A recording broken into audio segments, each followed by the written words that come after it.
This is when we have that opportunity to turn back to the Father. But when he came to himself, he said, "How many of my father's hired servants have bread enough and to spare, but I perish here with hunger?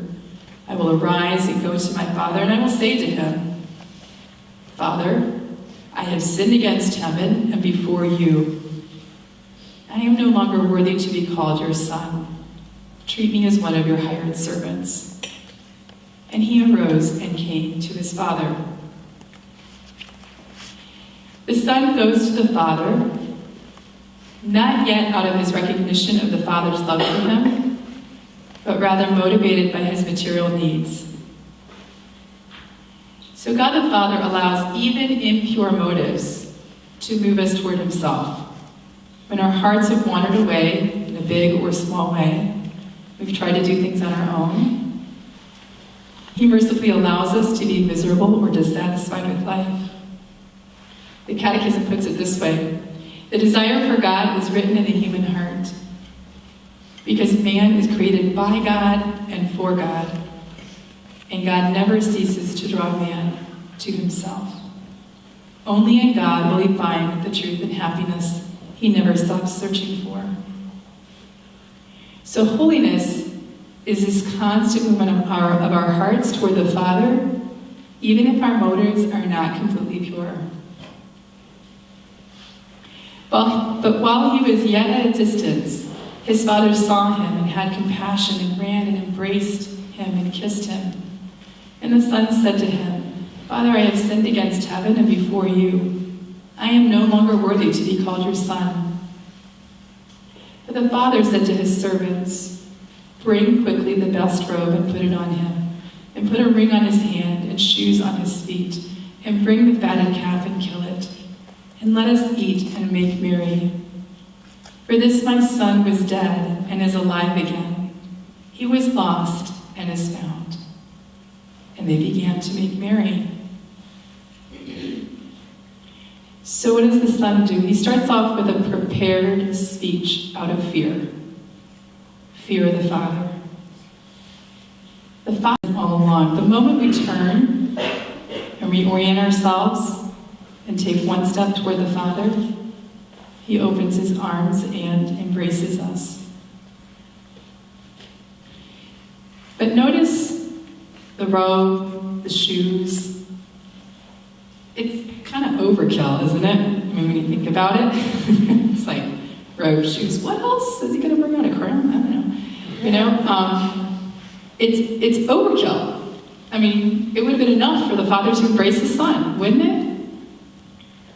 And yet, it's one thing after the other. Bring the ring, bring the shoes, bring the robe, kill the fatted calf. Wow, you know, like, because what the Father wants us to understand, it's like when we turn back, when we open our hearts just this much, right? We repented from sin and we open our hearts just this much. It's like a fire hose of grace and mercy and love that the Father is showering upon us. Now, because of the smallness of our hearts, sometimes we don't receive everything the Father wants to give us. But he keeps stretching our hearts to be able to do that. Oh, now my favorite part. This is my examination of conscience. Now his elder son was in the field, and as he came and drew near to the house, he heard music and dancing. And he called one of the servants and asked what this meant.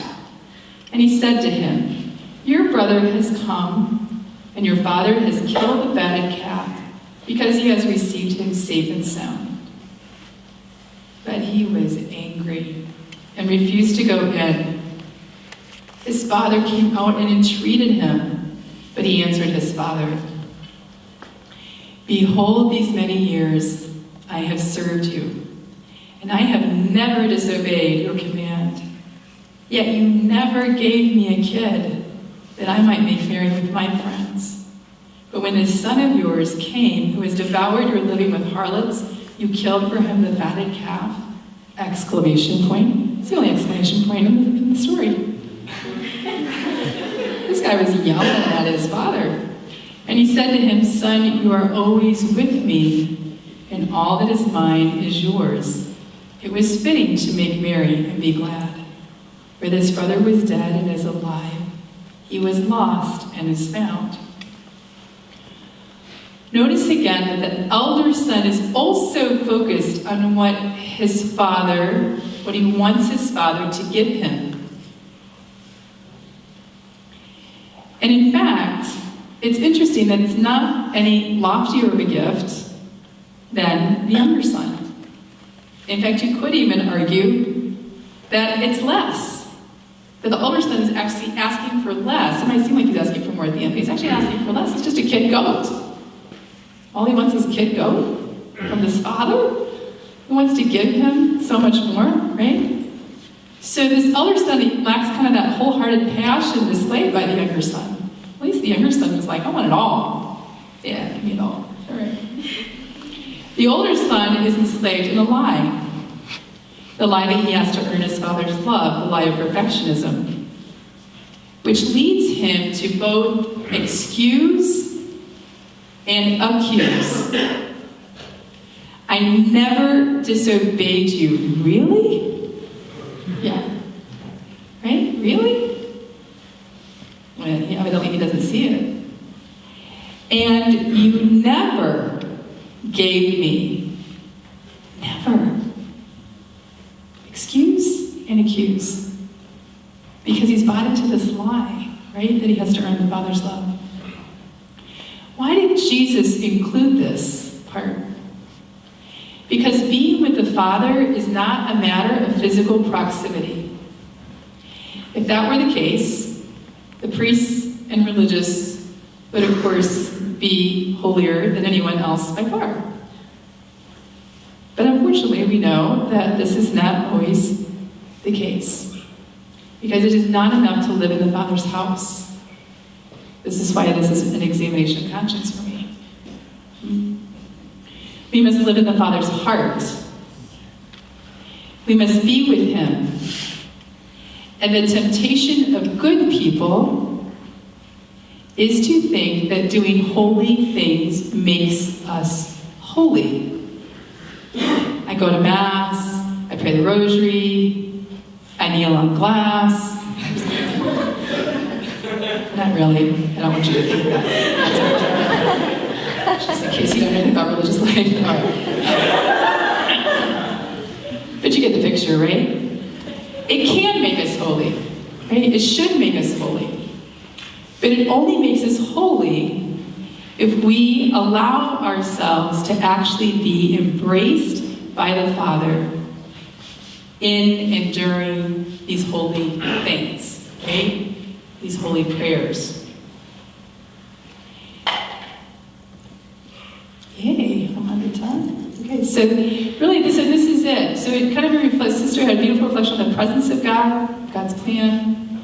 And I wanted you to just have a little time to really reflect on the Father. I don't know, the Father is just on my heart. And so I just feel like we need to hear and reflect on that relationship. And I would also say this, please take this to prayer. Please take this to prayer. And if when you go to prayer, you don't really relate to God the Father, for whatever reason, it doesn't really matter what reason. I think we all can struggle with this because we're children of Adam and Eve. Just ask the Father to reveal Himself to you. Just say, "Father, I want to know you as Father. And I want to know myself as your daughter, as your son." It's that simple. And just say that, as you're going to the grocery store. Or music.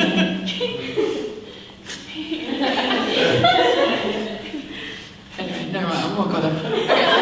So, we don't do that either. I just don't want you to do that. Okay, so we're both here if there's questions, and you can direct or homegrown grapes. Oh no, those are for fun. Yes. So you guys talked about silence preparing to lay people or non-religious for 15 minutes. Like, what does that look like? Is that just like sitting with free of mind and like I guess spacing or like I don't So the difficulty for imaginative people, where are you? Your imaginations are playing two movies right now. Yeah, you guys. We can't actually do nothing because what we're doing is not going to be anything like prayer. So for me, I take out my agenda and I actually plan the day with Jesus. And I'll start putting down what I know I need to do. And then I'll say, Lord, what do you want me to do? And it'll be things like, right, Grandma? Oh, that's right.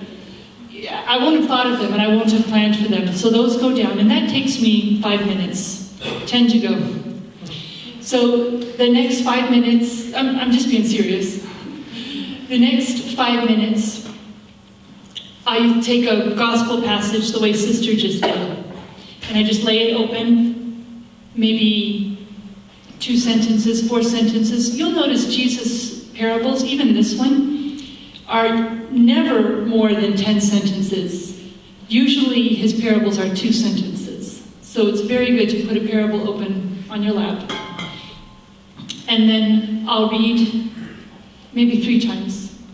The first time I read it for what it's literally saying. Sister really got some very literal word uses.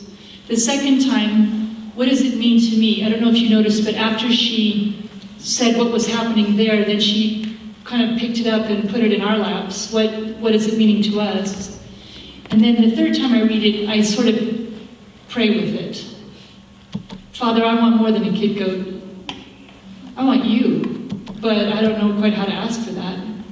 And I'm afraid if I give you all of myself, you're going to diminish me. You know, I mean, just say it straight out, right? I just give him my fear straight out, and then let him fill it. And then the last 5 minutes will often be praise. And I'll just thank you for, and I'll think of specific things. Sometimes I like to do, you know, a decade of praise, specific things. So that's a nice 15 for imaginative people. Less imaginative or less like self-distracted ADD, problem-aided people, I'll give you Sister because she's calm. she can tell you that 15 minutes. But do you want to follow up really quick before she starts? You just start floating. I guess like what I was questioning was like, so silence doesn't necessarily mean just like resting with the Lord. It could mean praying. No, so some people rest in the Lord. Okay. But some of us don't.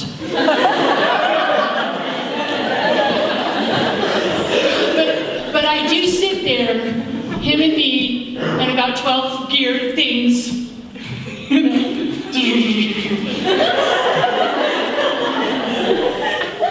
Because I figure it's his fault I'm this way.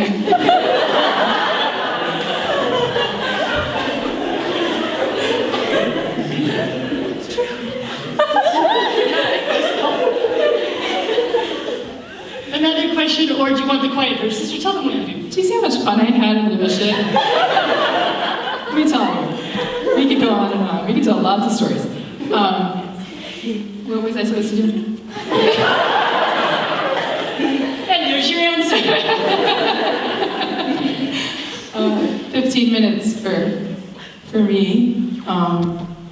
First I have to stay awake. That's challenge number 1. Yes, coffee is good. I think Fulton Sheen even recommended coffee. I figure, anyway.